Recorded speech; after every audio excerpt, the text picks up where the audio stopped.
Hi, my name is Harley and welcome to my YouTube channel called Harley of All Trades.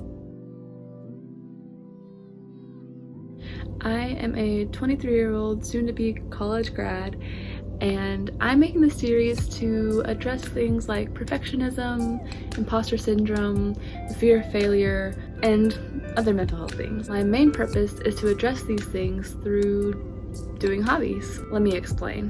Have you ever tried something new, whether it be a new sport, trying out an instrument, learning a new language, and then quickly giving up because you didn't do it right the first time? Yeah, me too. And I've always wondered why. Well, after a couple of years of watching YouTube essays and recently going to therapy, I've learned that my frustration with not being able to do something right on the first try is something that I'm calling kid syndrome, which I've actually learned that this is a term that is used pretty frequently on the internet, though it is not a clinical diagnosis. According to FHE Health Restore, gifted kid syndrome is defined as children who've earned the gifted kid label due to their academic performance or unique talents, and they often face challenges such as perfectionism and difficulty coping with failure. Often these challenges last well into adulthood. So it makes sense that a gifted kid's perfectionism and fear of failure would follow them into adulthood. They've had someone, either an outside source or even themselves, pushing them and pushing them and pushing them to succeed, and if they feel like they've failed, it can really be detrimental to their mental health.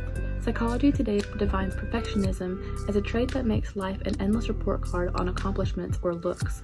What makes extreme perfectionism so toxic is that while those in this group desire success, they are most focused on avoiding failure, resulting in a negative orientation. Anything less than 100% or an A, however you want to measure it on a scale, anything less than that feels like failing.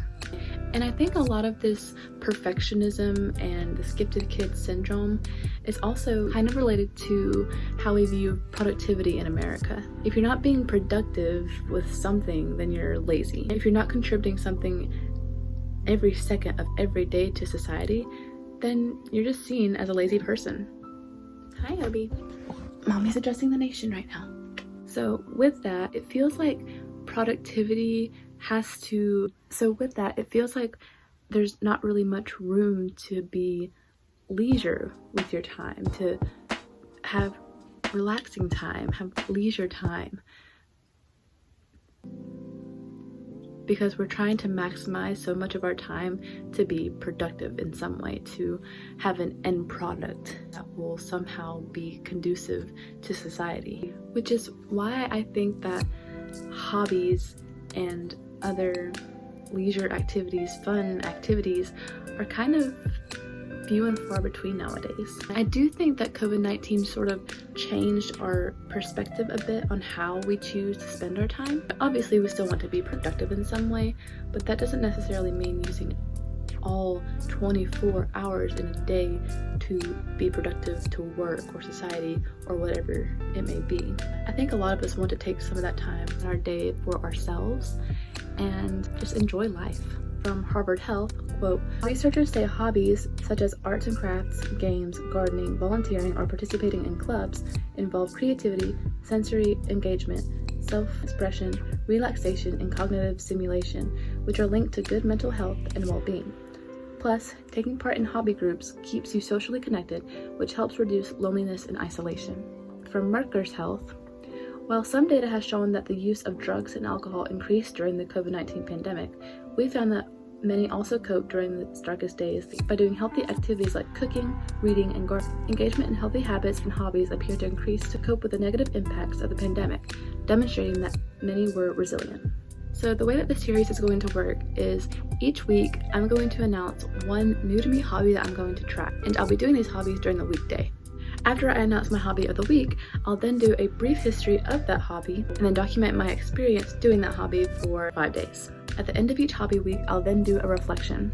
My hope for this series is to let people know that it's okay to engage in hobbies, that you don't have to maximize your time every single day. Obviously, it's good to be productive, but you shouldn't spend your full 24 hours trying to make a product or get assignments done or whatever it may be.